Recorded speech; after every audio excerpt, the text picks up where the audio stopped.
Hey y'all, this is Miss Cruz here. Today we're going to talk about section 1 feedback in this video. So I'm going to show you a non-exemplar and then I'm going to show you an exemplar. A couple things that are just in general feedback that we see are missing from your section 1. So there's really just two big things. The first one is that the limits and the values can be kind of superficial, but the limits more so. And I'll talk about what I mean by superficial in just a second. I don't know if I spelled that right. I feel like I didn't, but who cares? And two, we're not seeing connections to your personal investigation. And I'm going to show you again in the exemplar how to do that, how to make connections to your own personal investigation.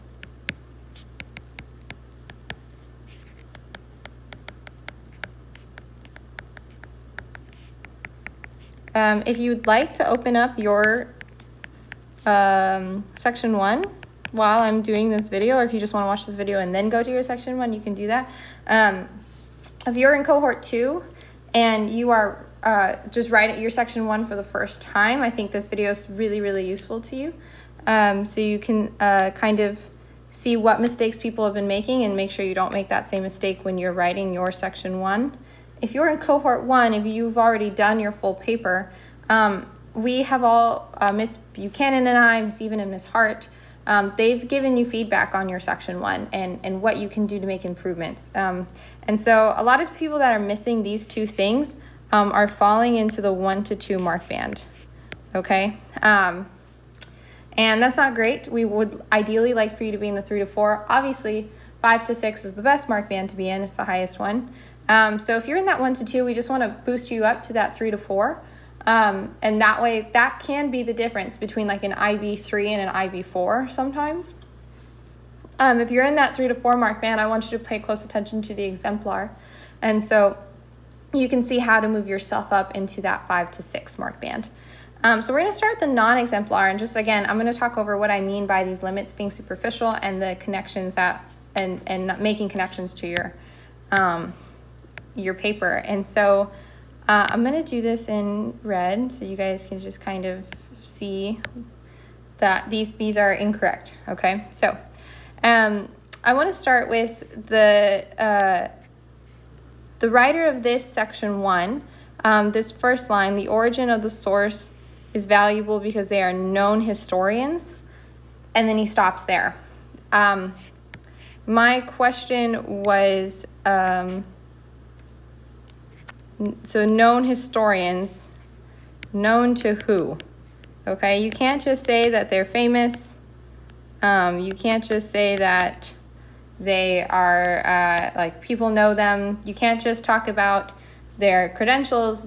You can't just list their degrees. You have to say why the things that they're talking about and the things that they know about is important to your investigation. And this is what I mean about you not making connections. So he says the purpose of the source, which is to inform the reader. Why are you saying the reader? Just say yourself. You are the reader.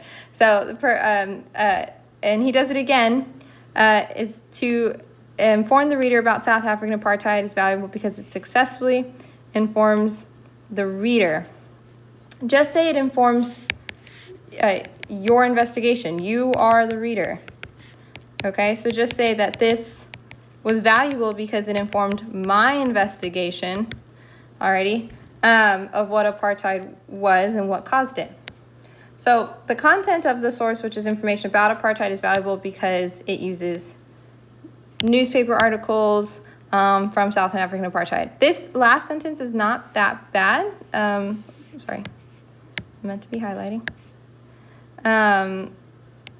But the thing that's missing here, again, is the link to your own paper. So if it's using newspaper articles,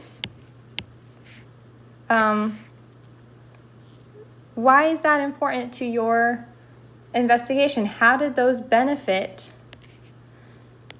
your investigation? Okay. Section 1 and Section 3 are the only parts where you should really be including personal pronouns, and you should really be just talking about like your personal investigation and your personal experience writing this. Your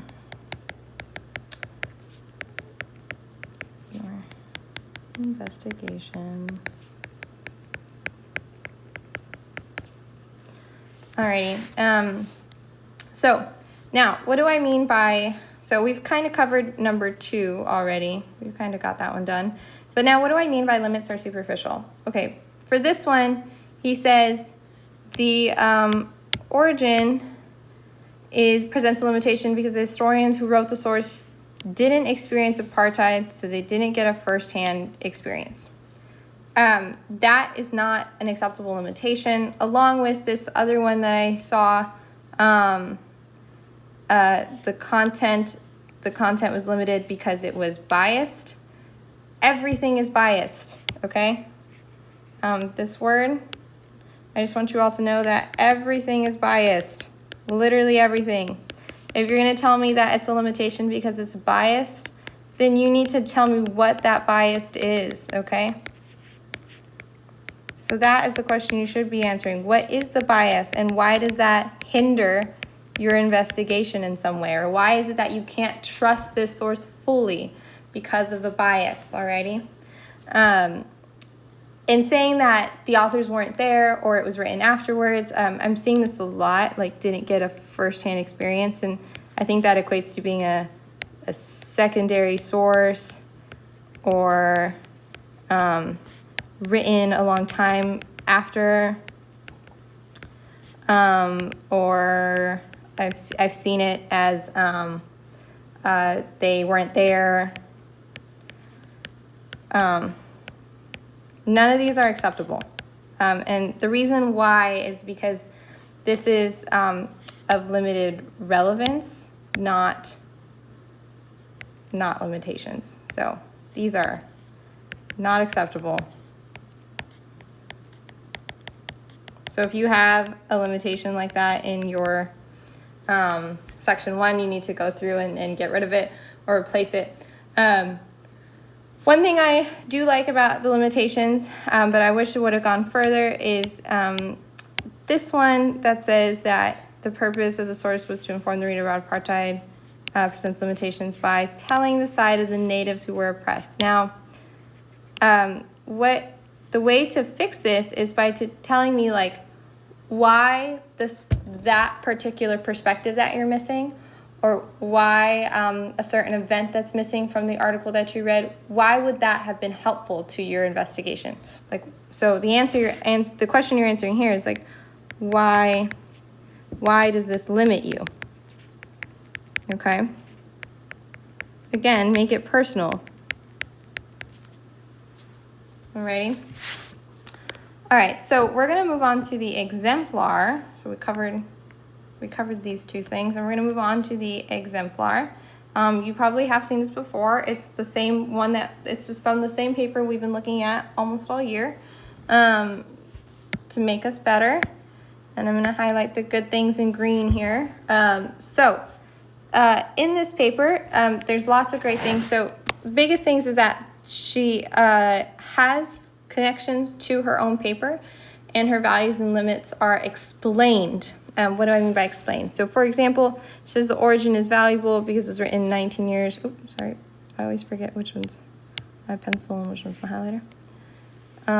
After the war, this allows for an in-depth analysis of both Kennedy and the Johnson administration. Okay? So that is she's not just listing like, they did this, or they have this. She actually goes further and explains like why that is valuable. Same thing with her limitations. She explains that she doesn't have enough credible knowledge to provide insight to deeply analyze the Vietnam War. And so those things already put her above because she's not just saying, oh, it's limited because she has a degree in speech communication rather than history. She explains that because she has that degree, she can't deeply analyze the Vietnam War. But then she still says, yet the source is relevant because she explained she helped to summarize events between both presidencies and eventually reach a conclusion, which is what her question is. It's about both presidencies. Moving on, she talks about how, I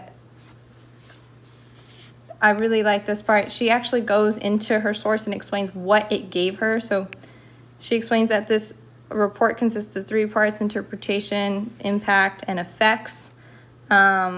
And so she explains like all 4 of those things were super helpful in her paper.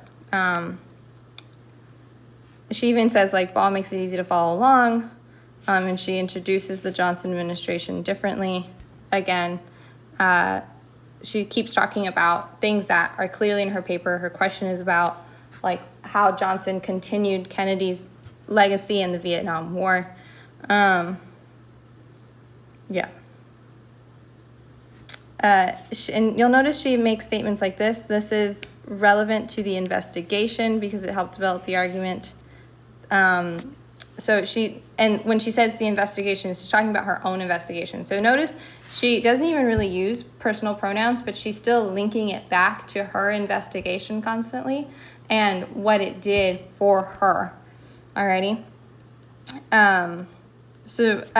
With limits, notice that her first limit was that about the author not having a degree in the Vietnam War, having specialized knowledge in the Vietnam War.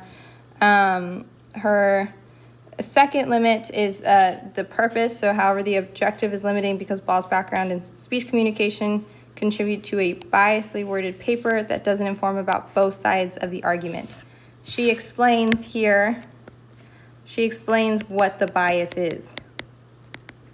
And that is why this is a good limit and not a shallow limit. Okay. And she even goes further to explain that that bias is a neutral, why that bias is limiting. So in this sentence, she explains why it's limiting. So a couple of takeaways that we can gather from these exemplar and non-exemplar. You want to talk about, want to first, hold on, here we go, explain the value and the limit.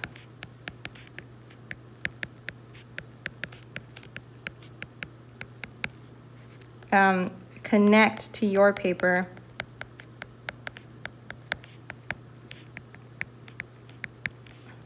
And the way we connect to your paper is by answering those questions like, what is the bias?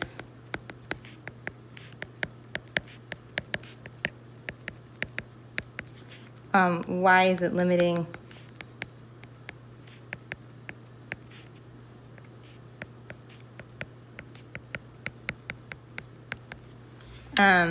Why was it valuable to you?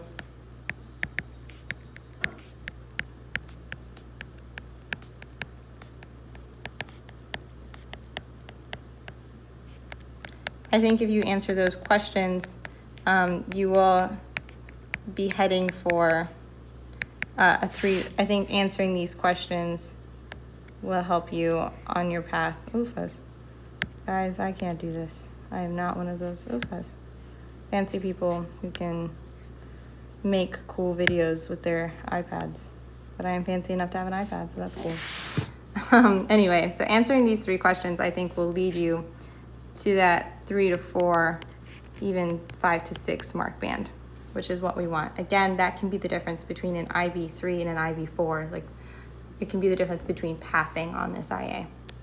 And so that's it, y'all. If you want to take a screenshot of this, you can. If you want to take a screenshot of this, totally can, and you can keep coming back to this video to help you for section 1 and section 2. Obviously, you can just reach out to Miss Buchanan and I. Office hours Wednesday, Thursday, 1 to 2. Would love to see you guys' lovely faces. Alrighty, that is all.